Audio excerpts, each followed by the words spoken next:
안녕하세요. 사랑하는 성도님, 오늘은 7월 31일입니다. 의로운 태양, 치료하는 광선. 오늘 말씀은 말라기 4장 2절입니다.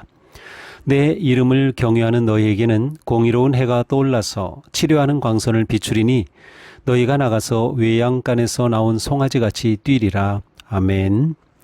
말라기 4장 2절은 구약의 맨 마지막 부분에서 주어지는 심판과 소망의 말씀입니다. 앞절은 교만한 자와 악을 행하는 자에게 임할 여호와의 날을 불같이 묘사하였지만 같은 날이 하나님을 경외하는 사람들에게는 멸망의 불이 아니라 치료의 빛이 됩니다. 하나님의 날은 모두에게 같은 의미로 오지 않습니다. 하나님을 거역하는 자에게는 심판의 날이지만 하나님의 이름을 경외하는 자에게는 치유와 자유의 아침입니다. 경외한다는 것은 하나님의 이름을 존귀하게 여기고 삶의 중심에 두는 태도입니다. 공의로운 해라는 표현은 하나님의 의가 어둠을 밝히고 왜곡된 삶을 바로 세우며 상처 입은 존재를 회복하는 빛으로 임한다는 뜻입니다. 또한 광선은 날개 혹은 옷자락을 뜻하는데 해가 날개를 펼치듯 치료의 빛을 비추는 모습으로 상처 입은 세계를 향한 하나님의 회복의 약속을 나타냅니다. 하나님을 경외하는 사람에게 어둠은 마지막이 아닙니다.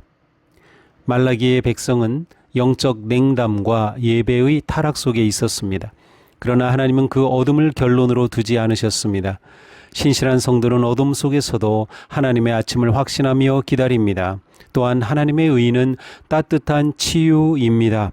의로운 해는 단지 드러내기만 하지 않고 고칩니다. 하나님의 은혜는 우리의 죄를 가볍게 보지 않으면서도 죄인인 우리를 깊이 품으시기 때문입니다. 이렇게 하나님은 상처 입은 영혼 위에 치료의 빛을 비추십니다. 우리 안에는 누구에게도 말하지 못한 피로함, 상처, 실패의 그늘이 있습니다. 그러나 주님의 빛은 닿지 못할 곳이 없습니다. 하나님은 우리의 상처를 은혜가 스며드는 자리로 바꾸십니다. 구원받은 사람은 다시 뛰는 자유를 얻습니다. 외양간에서 나온 송아지는 억지로 움직이지 않습니다. 풀려났기 때문에 뜁니다. 복음도 그렇습니다. 신앙은 무거운 의무만이 아니라 묶였던 영혼이 하나님의 은혜 안에서 다시 살아나는 자유입니다. 의로운 해는 그리스도 안에서 가장 밝게 떠오릅니다. 예수님은 어둠에 앉은 자들에게 비친 큰 빛이시며 죄와 죽음의 밤을 지나 부활의 아침을 여신 주님이십니다. 구약성경 마지막 말라기의 말씀은 심판과 치유와 회복의 복음을 향해 열려 있습니다. 이렇게 말씀은 신약으로 이어집니다. 코리텐 붐 여사라고 나치 수용소 라벤스비르크에서 고통을 겪었던 분이 있습니다. 그곳에서 그분의 언니였던 베치도 세상을 떠났습니다. 전쟁 후 그는 독일에서 용서에 대해 말하던 중 자신이 있던 수용소의 전직 간수를 만났습니다. 전직 간수가 손을 내밀며 코리텐 붐에게 용서를 구했을 때 코리는 인간적으로는 도저히 용서할 힘이 없었습니다. 그러나 그는 주님께 도움을 구했고 손을 내미는 순간 하나님의 사랑과 치유의 은혜를 경험했다고 회고했습니다. 그렇습니다. 어둠이 깊어도 의로운 해가 떠오르면 상처는 은혜의 흔적이 됩니다. 주님의 치료하는 광선이 임하면 우리는 과거의 감옥에서 나와 다시 걸을 수 있고 때로는 외양간에서 나온 송아지처럼 다시 기뻐할 수 있습니다.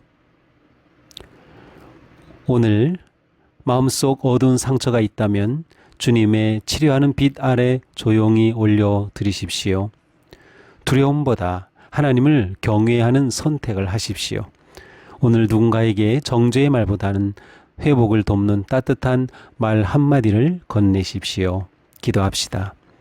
주님, 어둠이 깊어 보여도 의로운 해로 떠오르시는 주님을 기다리게 하옵소서. 제 안의 상처와 두려움과 죄의 그늘 위에 치료하는 광선을 비춰 주시옵소서. 하나님을 경외하는 마음으로 오늘을 살게 하시고 억눌린 영혼이 주님의 은혜 안에서 다시 자유롭게 뛰놀게 하옵소서. 제 삶도 누군가에게 따뜻한 빛과 치유의 통로가 되게 하옵소서. 예수 그리스도님의 이름으로 기도합니다. 아멘. 네, 오늘도 우리의 삶이 하나님의 치유하시는 태양 아래 회복되고 또한 사랑을 전하는 하루가 되기를 축복합니다. 사랑합니다.